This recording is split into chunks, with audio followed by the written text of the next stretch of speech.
فجر کے وقت نماز پڑھ کر میں جائے نماز پر بیٹھا آسمان کی طرف دیکھتا اسی بات کو سوچ رہا تھا جو شاید میں کسی کو بتاؤں تو سب کو لگے گا کہ اس کا حقیقت سے دور دور تک کوئی تعلق نہیں، پر وہ حقیقت ہی ہے، ایک جیتی جاگتی حقیقت۔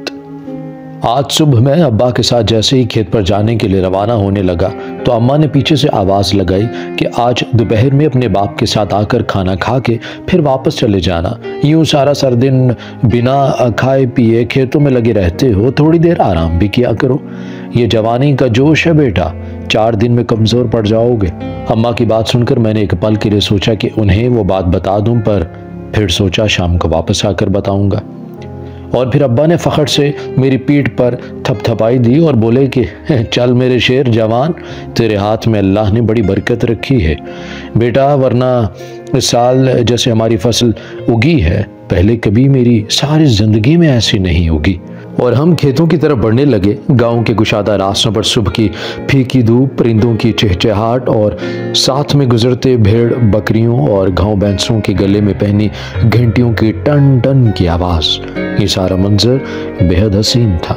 کھیت پر پہنچ کر میں نے نظر دوڑائی تو اندازہ ہوا کہ ابا سچ کہہ رہے تھے، اس بار فصل بہت اچھی ہوئی ہے، پر میں حیران تھا کیا یہ سچ میں میری ساری ہی محنت ہے یا پھر میں بھی سوچوں میں گم ہی تھا کہ ابا جو مجھ سے کافی دور جا چکے تھے انہوں نے آواز دی کہ آ جاؤ بیٹا، دھوپ چڑھ رہی ہے، کام شروع کریں۔ میں دوڑ کر ابا کے پاس پہنچا اور ہم نے ہمیشہ کی طرح دل و جان لگا کر محنت کرنا شروع کی۔ کام کرتے کرتے وقت کا پتہ ہی نہیں چلا، جب دور کی مسجد سے ظہر کی اذان کی آواز آنے لگی اور ابا نے کہا بیٹا اب چل کر گھر سے کھانا کھا کر آتے ہیں، میں بہت تھک چکا ہوں اور بڑی بھوک لگی ہے۔ میں نے ہر روز کی طرح ہی انہیں اکیلے گھر جانے کے لیے کہا اور خود اس درخت کی طرف دیکھنے لگا جہاں ہر روز میں دوپہر میں آرام کرنے کے لیے جاتا اور پھر مجھے ایسا سکون ملتا کہ میری ساری بھوک، پیاس اور تھکن ختم ہو جاتی۔ ابا نے آج بڑا ہی زور کیا کہ میں آج ان کے ساتھ گھر چلوں۔ ان کو اماں کی کہی ہوئی بات یاد تھی کہ میں بھوکا پیاسا کھیت میں کام کرتا رہتا ہوں، پر ان کو وہ حقیقت نہیں پتا تھی جو میں نے آج تک سب سے چھپائی تھی۔ میرے بہت زیادہ انکار کرنے پر وہ جانے لگے اور کہہ کر گئے کہ واپسی پر میرے لیے کھانا اور لسی ساتھ لائیں گے۔ میں نے کہا کھانے کی کوئی طلب نہیں، بس اماں کے ہاتھ کی بنی لسی ہی لے کر آنا۔ ابا نے جاتے جاتے تاکید کی کہ ظہر کی نماز پڑھ کر پھر لیٹنا، کہیں آنکھ نہ لگ جائے تمہاری۔ بات تو ان کی بجا تھی کیونکہ اس درخت کے نیچے مجھے نیند ہی اتنی پرسکون آتی ہے کہ وقت نکل جاتا ہے، پر آج پکا ارادہ تھا کہ سونا نہیں، اس پرسکون اور حسین احساس کو جاگتے جاگتے محسوس کرنا ہے۔ پیڑ کی ٹھنڈی چھاؤں میں پہنچنے تک کھلی دھوپ نے مجھے نڈھال کر دیا تھا اور تھک کر میں چور ہو چکا تھا۔ چھاؤں میں رکھے مٹکے سے پانی پیا، ہاتھ منہ دھوئے اور چٹائی پر لیٹ گیا۔ زمین پر لیٹ کر میں نے آنکھیں بند کی تو بچپن کا خیال آ گیا۔ جب میں اسکول سے واپس آ کر ابا کے لیے کھیت میں کھانا پہنچانے آتا تھا تو ابا اسی پیڑ کے نیچے نماز پڑھ رہے ہوتے تھے۔ میرے دماغ میں ابھی یہی باتیں چل رہی تھی کہ مجھے احساس ہوا کہ میرے پاؤں کوئی بڑی آرام سے دبانے لگا ہے۔ وہ نرم نرم ہاتھوں کا احساس اتنا پرسکون تھا کہ تھکا ہارا میں آنکھیں ہی کھول نہیں سکا اور نیند نے مجھے اپنے گھیرے میں لے لیا۔ جب بھی یہ احساس ملتا مجھے عجیب خوشی ملتی اور ساری تھکن ختم ہو جاتی۔ وہ ہاتھ میری ٹانگیں دباتے ہی رہے اور میں گہری نیند میں چلا گیا۔ نہ جانے کتنا وقت سونے کے بعد میری کانوں میں آواز ہے کہ اٹھو، نماز کا وقت ختم ہونے والا ہے۔ یہ سنتے ہی میرے جھٹکے سے اٹھا اور سوچا کہ شاید میں گھر میں ہوں اور اماں نے فجر کے لیے جگایا ہے، پر نہیں، میں تو کھیتوں پر تھا اور ظہر کا وقت تھا۔ میں نے جلدی سے وضو کیا اور قبلہ رخ ہو کر نماز پڑھنے لگا۔ میں نماز میں تھا پر ایک چلتا پھرتا وجود اپنے ارد گرد صاف محسوس کر رہا تھا، جیسے کوئی انسان کسی کام کی جلدی میں ہو اور ادھر سے ادھر چل رہا ہو، نہ جانے اسے آج کیا جلدی تھی۔ میں نے نماز پڑھی، دعا کے بعد میں نے جائے نماز پہ بیٹھے بیٹھے اس طرف دیکھا تو میری آنکھیں پھٹی کی پھٹی رہ گئیں۔ آج پہلی بار میں نے کھلی آنکھوں سے یہ منظر دیکھا تھا۔ سامنے ہر روز کی طرح میرے لیے دسترخوان بچھا ہوا تھا اور اس پر طرح طرح کے مختلف کھانے تھے جو کہ مختلف کپڑوں سے ڈھکے ہوئے تھے۔ خوشبو اتنی لذیذ اور دل فریب لگ رہی تھی جیسے کسی شادی کی تقریب میں آ گئے ہو، پر اس کے ساتھ ہی وہ ایک پری تھی یا جنتی حور تھی جسے میں انسان تو نہیں کہہ سکتا۔ اس جیسا میں نے کبھی اس دنیا میں انسان دیکھا ہی نہیں تھا۔ وہ بیٹھی کچھ کرنے میں مصروف تھی اور میں نے اس کا چہرہ ایک طرف سے ہی دیکھا تھا۔ اس کا دھیان جو میری طرف گیا تو فوراً اس نے ہاتھ سے اپنی چادر کا کونا پکڑا اور پردہ کر لیا۔ اس نے بس ایک نظر ہی میری طرف دیکھا تھا۔ وہ سفید لباس میں مکمل ڈھکی ہوئی تھی، سوائے چہرے اور ہاتھوں کے پردے پر وہ لباس بھی اتنا خوبصورت تھا کہ بھری دوپہر میں بھی چاند کی طرح چمک رہا تھا۔ اس نے چہرہ ڈھک کر میری طرف دیکھا تو میں نے سامنے سے بس اس کی آنکھیں ہی دیکھی تھی، جو اتنی بڑی اور گہری تھیں جیسے سفیدی کم اور پتلیاں زیادہ نظر آ رہی ہوں، جن پر گھنی پلکیں آبروؤں سے ٹکراتی ہوئی جیسے ان پر پوری سرما دانی انڈیل دی گئی ہو۔ میرے ذہن میں ان سارے دنوں کے نقش گھومنے لگے جب روز میرے پاؤں دبائے جاتے اور لذیذ کھانے پیش کیے جاتے رہے۔ کیا یہ وہی لڑکی تھی؟ حالات تو یہی کہہ رہے تھے، پر دماغ ماننے کے لیے تیار نہیں تھا۔ کافی دیر یوں ہی سوچنے رہنے کے بعد میرا دھیان کھانے کی طرف گیا اور بھوک بھی بہت لگی تھی، تو میں اٹھ کر دسترخوان پر پہنچا جہاں باقی سارے کھانوں کے ساتھ آج لسی بھی موجود تھی، جس کو وہ شاید گلاس میں ڈال رہی تھی اور آدھا گلاس بھرا ہوا تھا۔ میں نے اسے دیکھ لیا اور وہ جلدی میں آدھا گلاس چھوڑ کر ہی چلی گئی تھی۔ میں نے سب سے پہلے لسی کا وہ آدھا گلاس پیا اور باری باری سارے کھانوں سے نوش ہوا۔ میں نے خوب پیٹ بھر کے کھانا کھایا اور پھر ہمیشہ کی طرح کچھ فاصلے پر ہاتھ دھو کر واپس مڑا تو وہاں کچھ بھی موجود نہیں تھا۔ میں تھوڑی دیر اور وہاں بیٹھا رہا، تب تک ابا بھی آرام فرما کر واپس آ چکے تھے۔ میں دور سے انہیں آتا دیکھ کر پھر سے کھیتوں میں کام شروع کر دیا اور پہلے سے تازہ توانا اور خوش نظر آ رہا تھا۔ اس دن میں بہت خوش ہوا اور مغرب تک بہت جوش سے ابا کے ساتھ مل کر کھیتوں میں کام کرتا رہا، پر مجھے نہیں معلوم تھا کہ میری یہ خوش فہمی میرے لیے کتنا بڑا امتحان لے کر آئے گی۔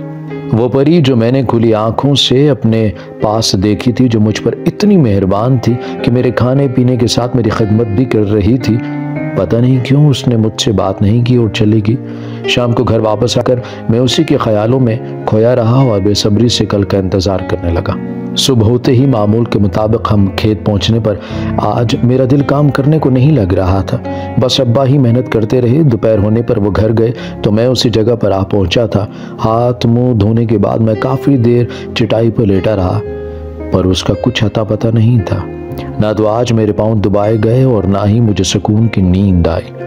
کافی دیر لیٹنے کے بعد مجھے بھوک نے ستایا تو میں اٹھ کھڑا ہوا اور ادھر ادھر یہاں وہاں جگہ تلاش کیا، پر میرے لیے کھانا کہیں بھی موجود نہیں تھا۔ ڈھونڈ ڈھونڈ کر میں تھک گیا اور مایوس ہو کر مٹکے سے ٹھنڈا پانی پیا اور واپس لیٹ گیا۔ وقت کا پتہ نہیں چلا اور میں وہیں سو گیا۔ کچھ دیر بعد ابا نے واپس آ کر مجھے جگایا تو رہی سے امید بھی ٹوٹ گئی۔ اب وہ نہیں آئے گی اور تقریباً عصر کے قریب ہم گھر آ گئے۔ میں نے آتے ہی گھر پر کھانا کھایا اور دوپہر والی باسی روٹی تھی، اس کو پیاز کے ساتھ کھایا اور ان عالی شان کھانوں کو یاد کر کے سوچنے لگا کہ میرے غریب ماں باپ نے کبھی ایسے کھانوں کو چکھا بھی نہیں ہوگا۔ کاش میں بھی کبھی ان کو بھی ایسا سکھ دے سکتا۔ ان کی تو شاید ساری عمر ہی یہی کھا کر گزری ہے۔ پھر میں نے بھی پیاز روٹی کھا کر اللہ کا شکر ادا کیا اور اسی طرح کئی ہفتے گزر گئے۔ ہمارے کھیت بھی اب پہلے کے جیسے نہیں رہے تھے۔ کم خرچ اور صرف 2 مردوں کی محنت کافی نہیں تھی۔ اس کے ساتھ ہمارے کھیتوں کی ساری رونقیں بھی چلی گئی تھی۔ اب نہ تو مجھ میں وہ دم تھا، نہ ہی وہ کام کرنے کا جوش۔ اوپر سے غربت نے کمر توڑ کے رکھ دی تھی۔ ابا یہ سب دیکھ کر بیمار پڑ گئے تھے۔ پچھلے کئی دنوں سے میں اکیلا کام میں لگا ہوا تھا۔ ماں باپ کے بھوجے ہوئے چہرے اب مجھ سے اور نہیں دیکھے جا رہے تھے۔ میں نے محنت کے ساتھ خود کو عبادت میں زیادہ مصروف کر لیا تھا اور خوب رو رو کر اپنے رب سے مدد مانگتا رہا تھا کہ میں اپنے ماں باپ کو عمر کے اس حصے میں کچھ خوشیاں دکھا سکوں۔ پر میری نہ تو عمر اتنی تھی نہ تجربہ، جن کی بنا محبت بھی رنگ نہیں لا رہی تھی، پر میرے رب کو کچھ اور منظور تھا۔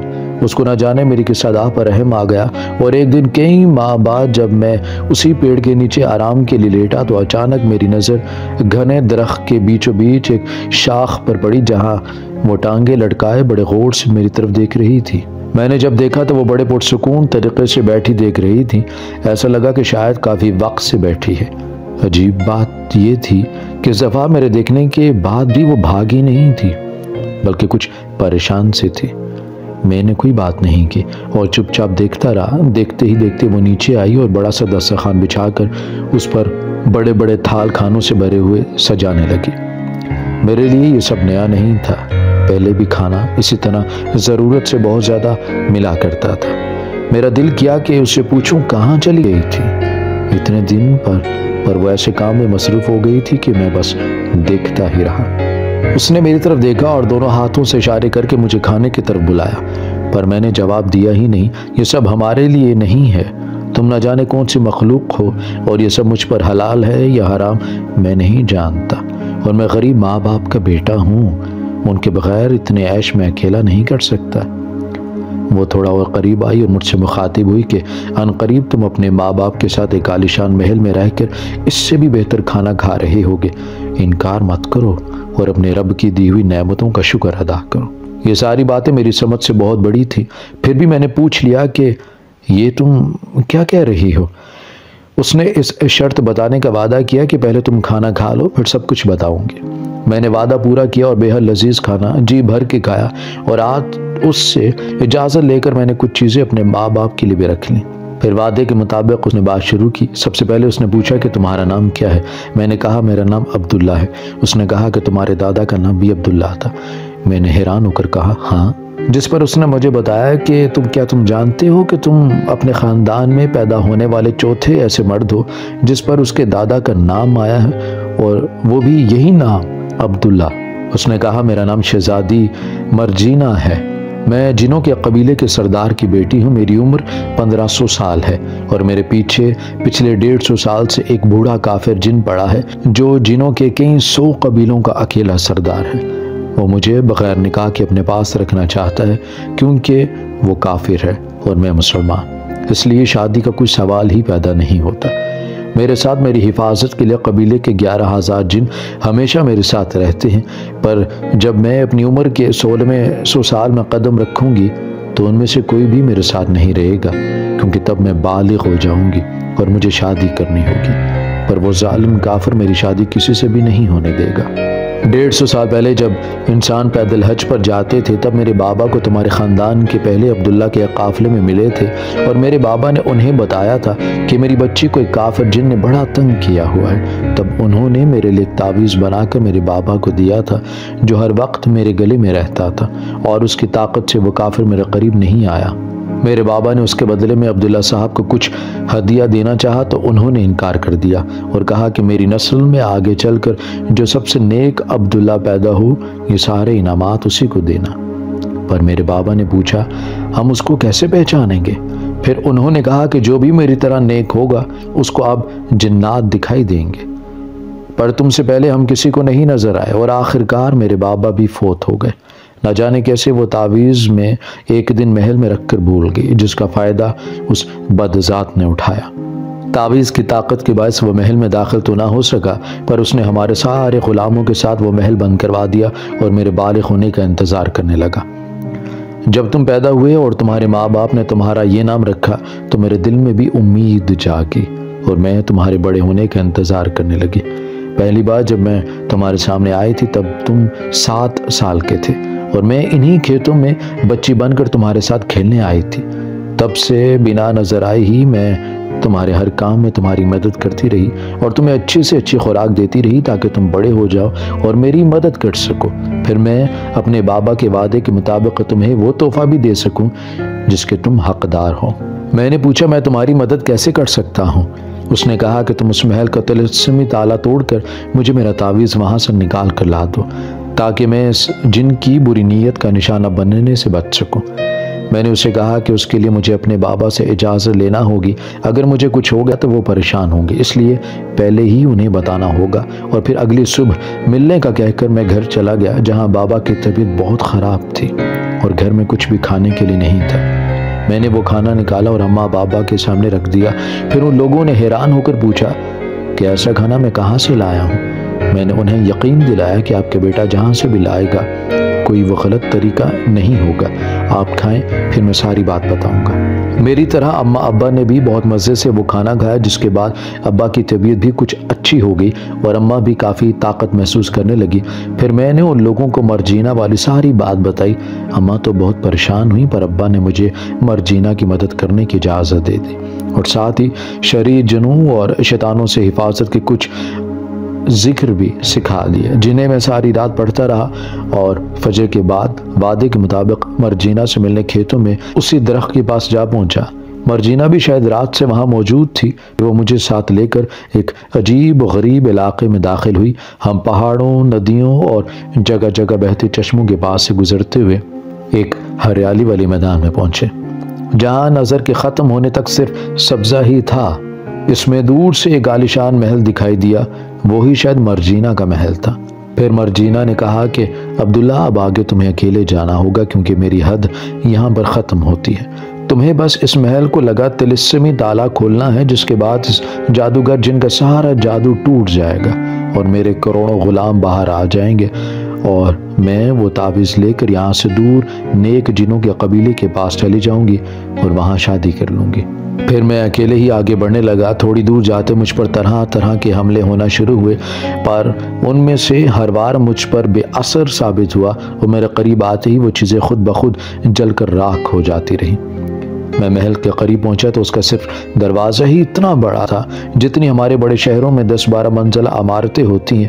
میں نے ایک بڑا سا پتھر اٹھایا اور تالا توڑنے لگا۔ بڑی مشقت لگی، میری طاقت جواب دینے لگی، پر پھر بھی ہمت کر کے آخرکار میں نے تالا توڑ ہی لیا۔ دروازہ کھلتے ہی جنوں کا بڑا ہجوم باہر آنے لگا اور سبھی مرجینہ سے مل کر بہت رونے لگے۔ میں کافی دیر یہ سب دیکھتا رہا۔ پھر مرجینہ نے مجھ سے کہا کہ عبداللہ میں یہ محل اور یہ سارے غلام تمہارے حوالے کرتی ہوں۔ تم اپنے ماں باپ کے ساتھ اس محل میں آرام سے رہنا اور یہ سارے غلام تمہاری خدمت پر مامور رہیں گے۔ میں نے محل میں رہنے سے انکار کر دیا اور کہا کہ میں اپنے گاؤں میں ہی رہنا چاہتا ہوں، جس کے بعد مرجینہ نے ہمارے کھیتوں والی زمین پر ایک عالیشان بنگلہ بنوا دیا اور بہت ساری زمینوں میں ہماری فصلیں لگا کر ان پر جنوں کا مزدوری پر لگا دیا اور کئی سارے جن اس گھر میں انسانی شکل میں ہمارے ملازم بن کے رہنے لگے۔ کچھ ہی دنوں میں یہ سب ہو گیا اور میں ابا اور اماں کو بھی وہاں لے کے آیا۔ ہم سکون سے رہنے لگے۔ کچھ دنوں تک مرجینہ بھی وہاں نظر آتی رہی۔ پھر ایک دن اس نے بتایا کہ وہ اب جانے والی ہے اس ملک سے ہمیشہ کے لیے، اور اس نے بتایا کہ یہ سب آسائشیں صرف مجھ تک ہی رہیں گی۔ میری آنے والی اولادوں کو اپنے لیے پھر سے وہی محنت مزدوری کرنی ہوگی جو میرے ابا نے کی، اور اپنے لیے روزی روٹی کمانی ہوگی۔ اس بات سے میں تھوڑا اداس ہو گیا اور وہ چلی گئی۔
ہے۔